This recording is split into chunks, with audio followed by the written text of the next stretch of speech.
Jean, chapitre 11. Il y avait un homme malade. C'était Lazare de Béthanie, le village de Marie et de sa sœur Marthe.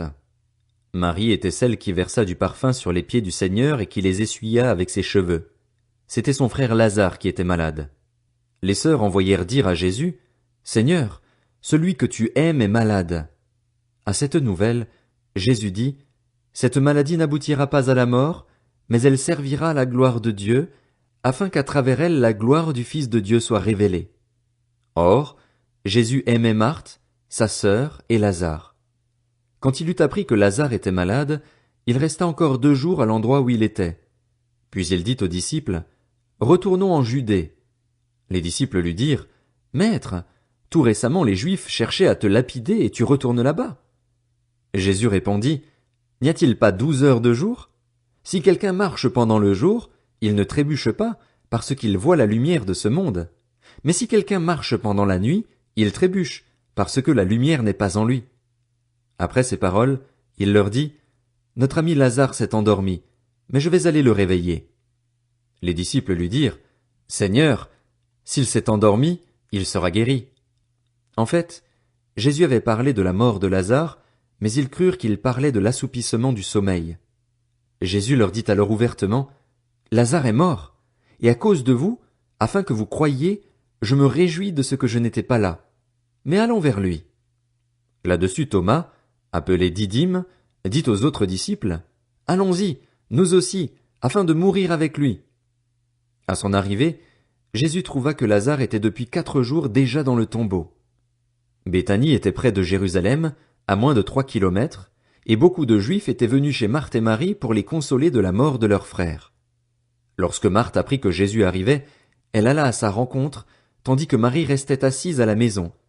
Marthe dit à Jésus, « Seigneur, si tu avais été ici, mon frère ne serait pas mort. Cependant, même maintenant, je sais que tout ce que tu demanderas à Dieu, Dieu te l'accordera. » Jésus lui dit, « Ton frère ressuscitera. » Je sais, lui répondit Marthe, qu'il ressuscitera lors de la résurrection, le dernier jour. Jésus lui dit, « C'est moi qui suis la résurrection et la vie. Celui qui croit en moi vivra, même s'il meurt. Et toute personne qui vit et croit en moi ne mourra jamais. Crois-tu cela? » Elle lui dit, « Oui, Seigneur, je crois que tu es le Messie, le Fils de Dieu, qui devait venir dans le monde. » Après avoir dit cela, elle alla appeler secrètement sa sœur Marie en lui disant, « Le Maître est ici et te demande. » À ces mots, Marie se leva sans attendre et alla vers lui.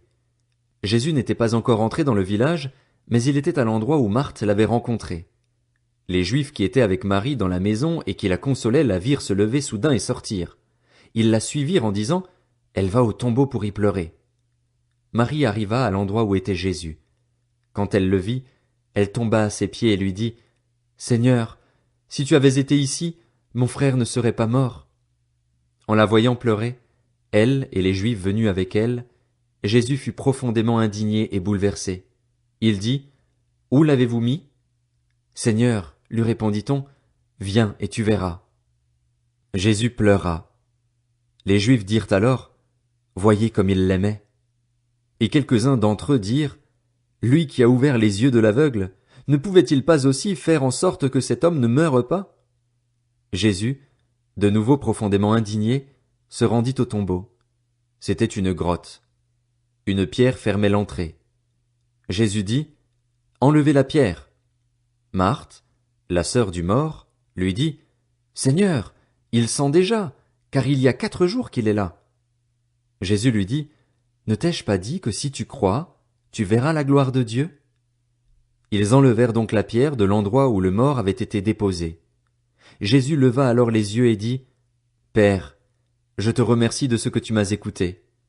Pour ma part, je savais que tu m'écoutes toujours, mais j'ai parlé à cause de la foule qui m'entoure, afin qu'ils croient que c'est toi qui m'as envoyé. » Après avoir dit cela, il cria d'une voix forte, « Lazare, sors !»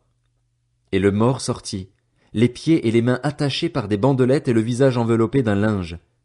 Jésus leur dit, « Détachez-le et laissez-le s'en aller. » Beaucoup de Juifs qui étaient venus auprès de Marie et qui virent ce que Jésus avait fait crurent en lui.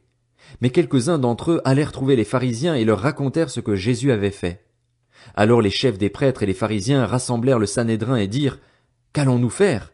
En effet, cet homme fait beaucoup de signes miraculeux. Si nous le laissons faire, tous croiront en lui et les Romains viendront détruire et notre ville et notre nation. L'un d'eux, Caïphe, qui était grand prêtre cette année-là, leur dit: Vous n'y comprenez rien. Vous ne réfléchissez pas qu'il est dans notre intérêt qu'un seul homme meure pour le peuple et que la nation tout entière ne disparaisse pas. Or il ne dit pas cela de lui-même, mais comme il était grand prêtre cette année-là, il prophétisa que Jésus devait mourir pour la nation.